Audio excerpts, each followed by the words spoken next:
to Alabama the first time and could not get over how nice and neat and pretty everybody's race cars were. Little 34s with a full hood, radiator, grill cover, everything's so nice and neat. Like Red said, they used to have to push them off. Well, I helped Bobby the first week up here, and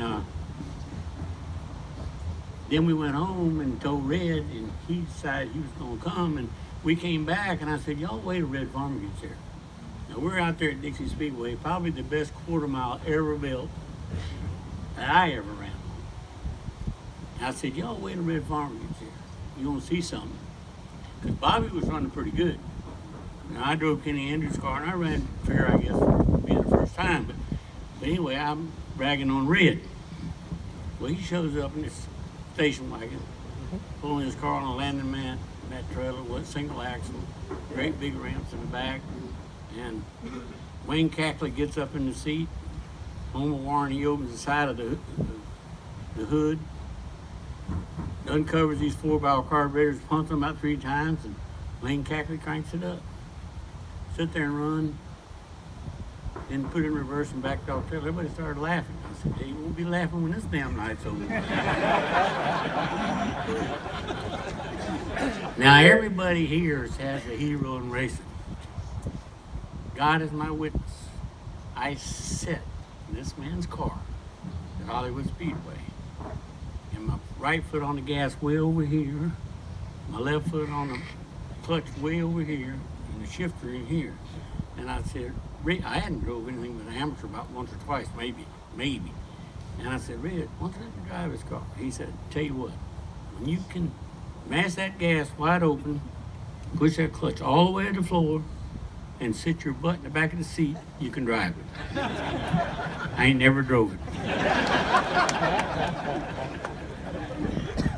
Richard, everyone sitting up here obviously ran a ton of races at BR, Birmingham International Raceway, and I was talking with some of the folks tonight. I cannot believe it's been almost 10 years since BR was torn down.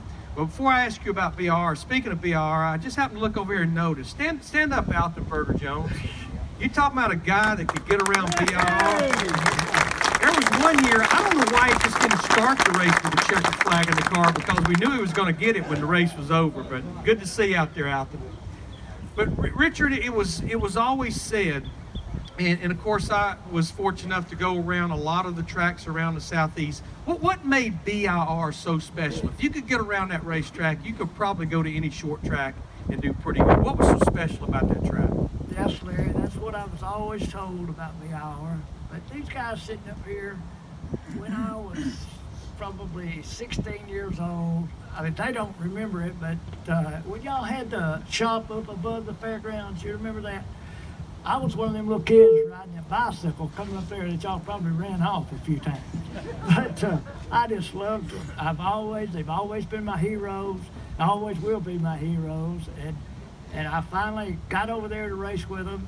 And BIR was just so unique. And with these guys there, and everybody knew about BIR, and they always told me, they said, if you can get around BIR, you can get around anywhere. And I didn't know. I was kind of like Donnie. I run down Dixie Speedway a lot and all those small tracks around here.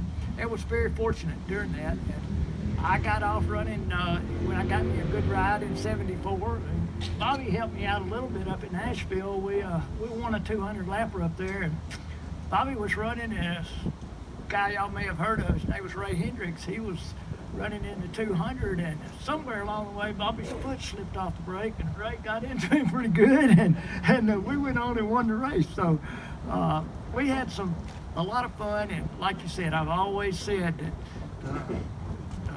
people that talk about BIR always said if you could get around BIR, you could get around anywhere, and I found that to be very true.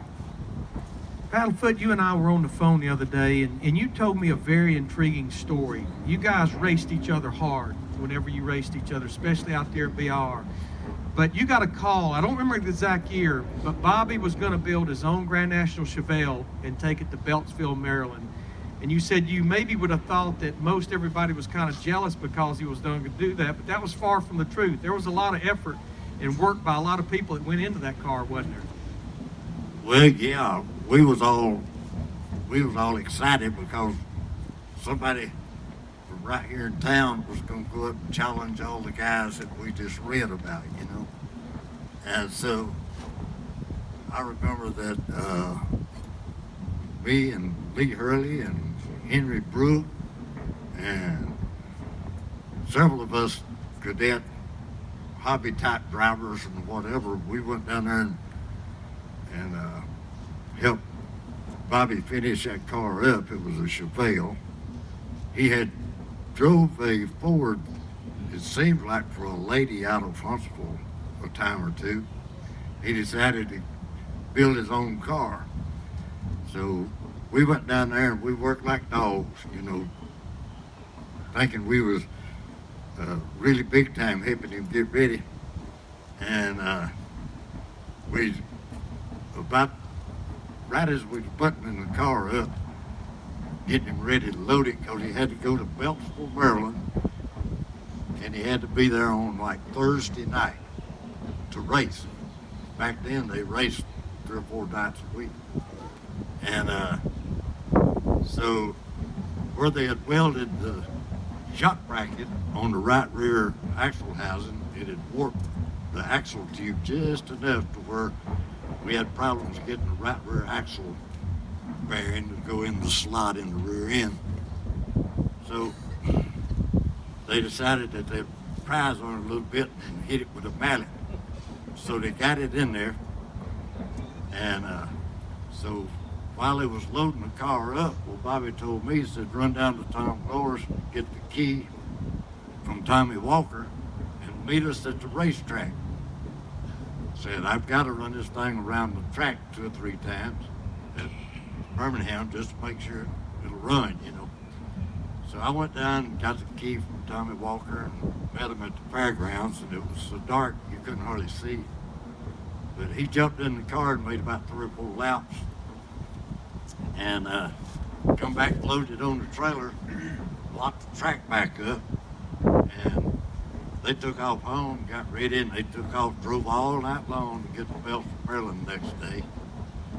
And he carried his car up there, and he sat on the pole, and he led 151 laps, and guess what? That right rear axle bearing perfect. So we passed it. But back then, you know, everybody, a lot of camaraderie. We'd kill each other on the racetrack, you know, get mad, all that kind of stuff. But there was a lot of people helping each other. Matter of fact, if it hadn't been for Red Farmer, I don't know if I'd ever left Birmingham or not. Bobby, what do you remember about that weekend? What made you decide to build that Chevelle to go to Beltsville, Maryland? And build it in a few short days, I might add. Well, I had to be at the next race. That was my nature. Racing was had such a hold on me that I had to be at the next race wherever it was. And I had got started in this Grand National thing, and I decided that I did really like it. And the car I was driving was a year-old Holman and Moody hand-me-down that this Betty Lilly from over in Columbus, Georgia had bought. And she was a big fan. And my husband had left her with some pretty good money when he had a big business, and I guess he passed away, but left her some spending money, and so she went and bought that thing from Holman and Moody, and I really worked hard on that thing and kept thinking about it, and I said, you know, instead of really fussing with this, I need to build me a Chevrolet.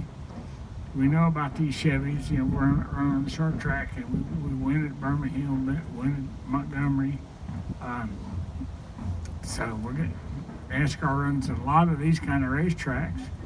And so I'll just go build a Chevelle, put a little engine in it, that way I can run it lighter, and give that a try. And so rounded up the car, round up a bunch of help. As you can tell by listening to Paddlefoot's input there, that there's plenty of willing and quite able to help assist get that thing put together. And took that thing, and it ran so good at Beltsville, Maryland. I was going to win that race first time out so easy. And that rear axle, I had welded the bracket on the housing and didn't pay enough attention to the warpage from the heat from welding, and it was warped so bad that that axle actually rubbed a hole through the housing and let all my grease out. And so there we were. But it was a heck of a good start, and the fifth time out with that car, I won my first NASCAR Cup race.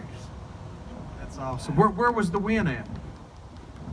The win was at Oxford, Maine. Okay.